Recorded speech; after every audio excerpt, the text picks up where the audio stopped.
And it's not too far away from St. Peter's. So there's definitely tradition, and there's definitely context. So they're definitely like speaking to one another. As you were talking about before, like with the concrete, the reason why it's so strong is because of the ash.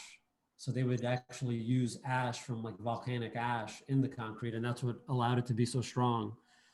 So even though the Pantheon is 142 feet in diameter, and just to give you some perspective, the U.S. Capitol's dome is 96 feet in diameter. Oh, wow.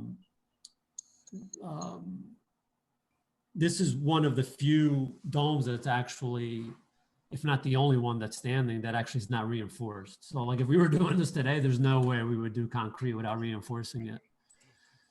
So another interesting aspect is, although it's got the Greek element of the colonnade, they did go with like a circular form, which is a little bit different than you would normally see like in Greece. And I found this beautiful section online. I just wanted to share it.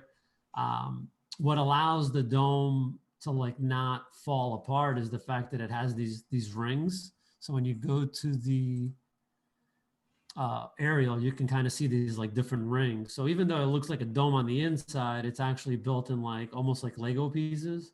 So like each ring is keeping the dome in compression so it doesn't slide apart and just kind of like, oops, doesn't do exactly what my PowerPoint just did. So like it doesn't slide down. And I think this is just a great image. Like these artists were so intense that they were actually able to fit a sphere inside of the dome, like the kind of precision that this would take to be able to do something like this, even today with lasers, would be almost impossible. And I do like your point of how they adopted that Greek look, but then they also made it uniquely Roman. They used that kind of Roman architecture to make it their own, but they pulled from something like, when you look at the front of it, it looks like a Greek temple, but then when you come inside, it's obviously Roman. Right. And it's also like, it's not the original Roman. So in the like 1500s, as like the Renaissance is going on, like you're going in there, but keep in mind at this time, like they were taking stuff from different buildings. So like the popes and like as they were building cathedrals, they would go into these different temples and like strip the marble, strip the column top.